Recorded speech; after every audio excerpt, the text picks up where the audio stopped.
Assalamualaikum all. SDMES Boys English Primary School standard 6 subject Hindi. आज हम बच्चा देखने वाले हैं चैप्टर नंबर 4 पुस्तकें हमारी मित्र। आपने पुस्तकों के बारे में बहुत देखा ही होगा, पढ़ा है। आप लोग स्टूडेंट हो, पुस्तक पढ़ते हो। पुस्तकों के बिना तो हमारी कोई ज़िंदगी ही नहीं है। मैं आपकी टीचर सुमैया मलिक आज मैं पुस्तकों के बारे में आपको कुछ नई जानकारी देने वाली हूँ। जीवन में पत्रों का विशेष महत्व है। पत्रों के माध्यम से मानवीय संबंधों में एक ताजगी, नयापन व जीवंतता बनी रहती है। पत्र व्यापक संचार का माध्यम भी होते हैं। पत्र लेखन एक कला है, अतएव पत्र लेखन की कला से छात्र अवगत हो यह आवश्यक है। इसके साथ साथ एसएमएस, ईमेल और फैक्स के ज़माने में भी पत्र शैली का विकास करना मुख्य उद्देश्य है। देखो यहाँ क्या बताया गया है कि जो पुस्तकें हैं वो हमें, आपको पुस्तकों से क्या मिलता है? तो पुस्तक के हमें ज्ञान देती है। उनको पढ़ने से जो हमारी मानसिक विकास होता है वो दूसरी चीज़ों से नहीं मिलता है। आप पुस्तकें पढ़ के आगे बढ़ते हो। अगर हम आपको ज्ञान देते हैं तो किसके आधार पर देते हैं? तो पुस्तकों के आधार पर देते हैं। यह जो पाठ है वो भी एक पत्र के रूप में बताया गया है। यहाँ पे बताया गया है कि पुस्तक का महत्व हमारे जीवन में क्या है। ओके, देखो यहाँ पे पत्र के तौर पर पुस्तकों का महत्व बताया गया है।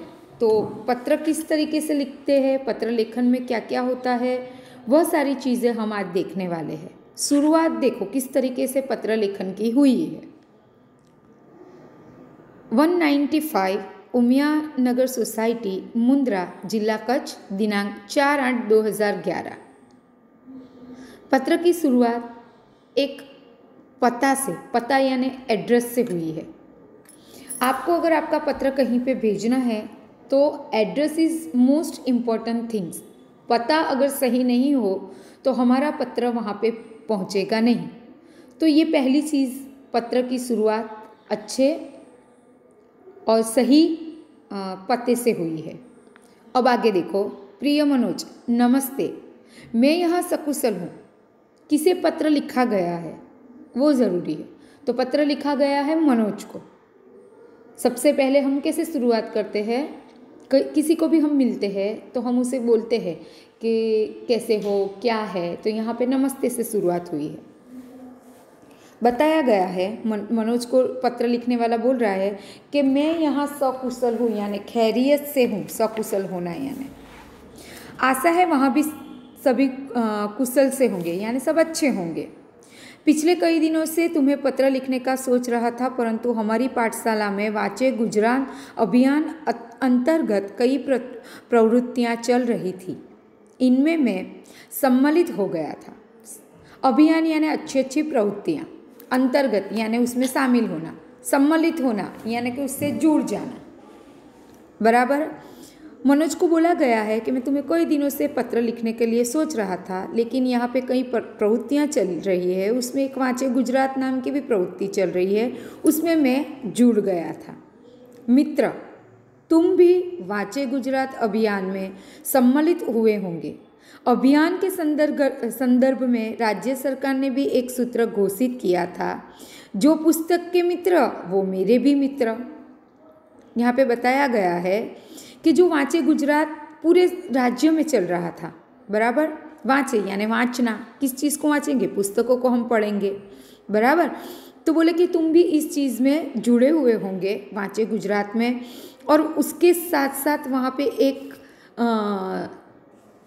संदर्भ यानी प्रसंग, बराबर, सूत्र यानी नारा बताया गया था, लिया गया था नारा। कौन सा नारा लिया गया था? कि जो पुस्तक के मित्र है वो मेरे भी मित्र। बराबर। तो उस चीज़ में तुम भी जुड़े होंगे। आगे देखें, मैं आज तुमको पत्र के माध्यम से किताबों का महत्व के बारे में लिख रहा हूँ। किताबें हम सभी की मित्र है, वे हमें नया ज्ञान देती है एवं भले बुरे का फर्क बताती है। पूज्य गांधी जी ने कहा था कि पुस्तकें मन के लिए साबुन का कार्य करती है। मन में जो अज्ञान है, अंधकार है, उसे मिटाकर ज्ञान का संचार करती है। बहुत अच्छी बात बताई गई है। पुस्तकों के बिना हम सही तरीके का ज्ञान नहीं ले सकते हैं, बराबर। ये जो पुस्तकें हैं फर्क यानी अंतर बताती है। क्या अंतर बताती है? कि कौन भला है, कौन बुरा है, बराबर है। तो गांधी जी ने कहा था कि ये जो पुस्तकें हैं वो साबुन का कार्य करती है। हमारे शरीर पर बहुत सारे मतलब हम घूमते फिरते हैं तो बहुत सारा मैल जमा हो जाता है, गंदगी जमा हो जाती है। अगर उसे हमें साफ करना है तो उसमें सबसे अच्छा काम साबुन करेगा। अगर आप नहाओगे तो पानी डाल लोगे तो क्या आप स्नान करोगे और पानी डालने से आपकी शरीर की गंदगी दूर हो जाती है? नहीं। हम अगर शैम्पू करेंगे, हमारे हेयर वॉश में अगर हम शैम्पू यूज़ करेंगे, हम अच्छा साबुन यूज़ करेंगे तो हम एकदम स्वच्छ, एकदम तंदुरुस्त महसूस करते हैं, बराबर। इसी तरीके से हमारे जीवन में अगर ये पुस्तक नहीं हो तो हमारे जीवन का जो अंधकार है, अज्ञानता है, वो हम दूर नहीं कर पाएंगे। ये पुस्तकें ही है जो हमें इस चीज़ का फ़र्क बताती है, अंतर बताती है, बराबर है। तो गांधी जी ने कहा है कि ये जो पुस्तकें हैं वो साबुन का कार्य करती है मन को साफ करने के लिए, बराबर। तो ये किताबें हमारी मित्र होना चाहिए। हमें रोज़, आपको पता होगा कि हमारे जो कुरान शरीफ है अगर हम रोज़ पढ़े तो हमारे कुरान में हर एक चीज़ बताई गई है। हर चीज़, क्या होने वाला है, क्या हुआ था, हर बीमारी के बारे में, तो हमें पढ़ते रहना चाहिए। हमारे स्कूल में भी लाइब्रेरी है, लाइब्रेरी के पीरियड होते हैं। तो आप जब भी लाइब्रेरी में जाओ तो नहीं सिर्फ अपनी किताबें पढ़ने से ही ज्ञान आता है, नहीं, आपको पढ़ने की आदत डालनी चाहिए।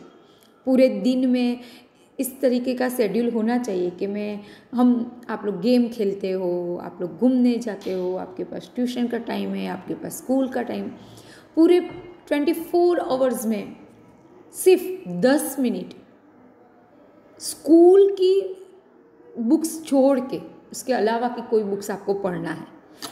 ऐसा आप रूटीन बनाए, तभी आपको किताबों का महत्व समझ में आएगा।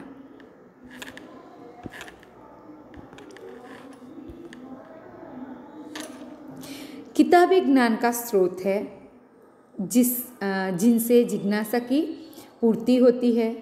इतना ही नहीं, ज्ञान और विज्ञान को गतिमान रखती है। किताबें मूल्यवान हैं, हमें इनको पढ़कर हमारे जीवन को सजाना एवं संवारना है। मित्र, मैं ऐसा कहना चाहता हूँ कि मुझे पैसा नहीं, पुस्तकें चाहिए। देखो, ज्ञान का स्रोत है।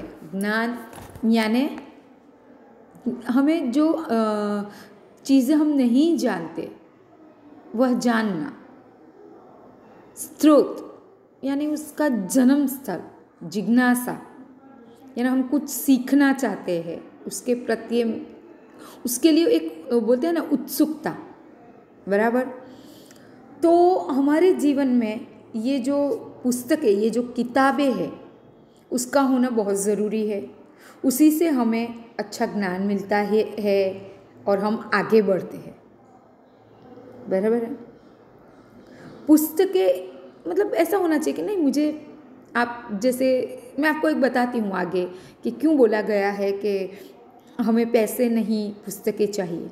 कई अवसर पर आप लोगों को, जैसे बड़े बूढ़े आपको या आपके फ्रेंड, जैसे आपकी बर्थडे होती है तो आपको गिफ्ट देते हैं। तो मेरा तो ऐसा मानना है कि हम किसी को गिफ्ट दें, उसके बदले एक अच्छा सा एक बुक दे, वो पढ़े, उससे कुछ नई नई बातें सीखे, अच्छा सोचने की क्षमता रखे, तो ये हमारे जीवन में एक बदलाव आ सकता है इस चीज़ से। जन्मदिन के अवसर पर पुष्प का गुलदस्ता नहीं बल्कि किताबों की भेंट देनी चाहिए। मैंने अभी आपको बताया कि अगर हम पुस्तकें दें, अच्छी अच्छी चीज़ें, बहुत अच्छी अच्छी पुस्तकें होती है। जैसे कि आपको पता होगा हमारे सल्लल्लाहु अलैहि वसल्लम के बारे में लिखा गया है, गांधी जी के बारे में बहुत अच्छी पुस्तकें हैं, देश के जो आंदोलन हुए हैं उनके बारे में बहुत अच्छी पुस्तकें, कुछ कुछ कहानियाँ होती है उनके बारे में भी बहुत अच्छी अच्छी लेखक कई लेखकों ने बहुत अच्छी अच्छी पुस्तकें लिखी हुई है, बराबर है। ग्रंथ है और बहुत सारी बहुत अलग अलग किस्म की, और कुछ कहानियों के तौर पर होती है, कुछ जीवन आधारित होती है, कुछ चुटकुले होते हैं, कुछ काल्पनिक कहानियाँ होती है। ये बहुत सारी अलग अलग किस्म की पुस्तकें होती है। अगर आप पढ़ना चालू करोगे एक बार तो आपको उसमें सब कुछ समझ में आने लगेगा। वैज्ञानिक कारणों पे होता है, रिसर्च पर होती है, बहुत सारी पुस्तकें होती है। तो आप पढ़ना चालू करो, आपको अच्छा लगेगा। पुस्तकें हमारी मित्र है और रहेंगी। इनको पढ़कर ज्ञान अर्जन करने की जिम्मेदारी हम सबकी है। मैंने हर रोज़ अच्छी किताबें का एक पन्ना पढ़ना शुरू किया है। मेरी आशा है कि तुम भी ऐसा ही करोगे। मैंने अभी आपको बताया कि डेली 10 मिनट्स, ओनली 10 मिनट्स। देखो यहाँ पे तो सिर्फ एक पेज हमें पढ़ना है। ये मनोज को उसके मित्र ने बोला कि मैं रोज एक पन्ना ही पढ़ रहा हूँ, बराबर। तो किसी को आप उपहार दो, भेंट दो, तो गुलदस्ते मत दो, उसे पुस्तकें दो। कुछ नई चीज़ें आपका मित्र भी सीखेगा।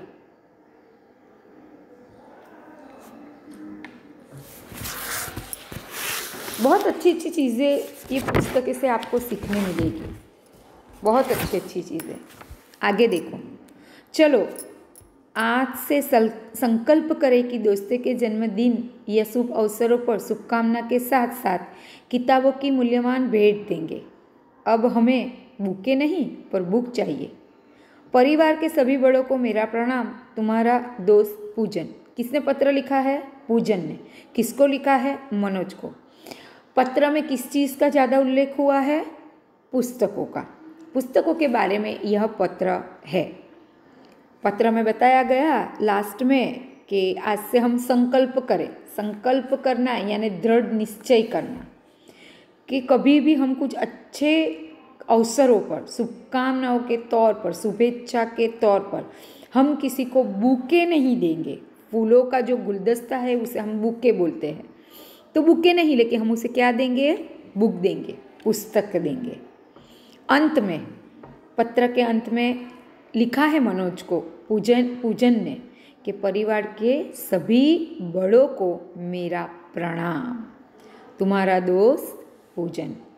यहाँ पे यह हमारा चैप्टर नंबर 4 पुस्तक हमारी मित्र पत्र के तौर पर पूरा होता है। मैं आपको अलग अलग किस्म के पत्र के बारे में बताऊंगी। जैसे पत्र कई तरीके के होते हैं। पहले तो आपको कहाँ से चिट्ठी लिखना शुरू करना है, तो आपको गली मोहल्ले का नाम, घर का नाम, राज्य का नाम, फिर जो भी कस्बा है, शहर है, गांव है, दोस्त का नाम, बराबर, भेजने वाले का पता, बराबर, किसको भेज रहे हो, ये सारी चीज़ें हमें पत्र के तौर पर हम लिख सकते हैं, चिट्ठी के तौर पर हम लिख सकते हैं, बराबर। कई अलग अलग तरीके के पत्र होते हैं। जैसे कि आपके दोस्त को कहीं जा रहे हो उसके बारे में पत्र लिख सकते हो। आप उसे शुभेच्छा के तौर पर आप पत्र लिख सकते हो। आप इनविटेशन के तौर पर आप पत्र लिख सकते हो। किसी को कुछ चीज़ का आमंत्रण देना, उसके बारे में पत्र लिख सकते हो। पत्र बहुत अलग अलग किस्म के तरीके से आप लिख सकते हो। बधाई के तौर पे सब तरीके से आप पत्र लिख सकते हो। पत्र आप पोस्ट कार्ड पर भेज सकते हो, अंतर्देशीय पत्र पर भेज सकते हो, लिफाफे के तौर पर भेज सकते हो। ये सारी चीज़ें आपको पता ही है। अभी तो बहुत फास्ट फॉरवर्ड ज़माना है। पहले तो डाकघर होता था, अभी भी है डाकघर, तो उसके डाकघर में लोग पत्र लिखते थे, डाकिया देने जाता था।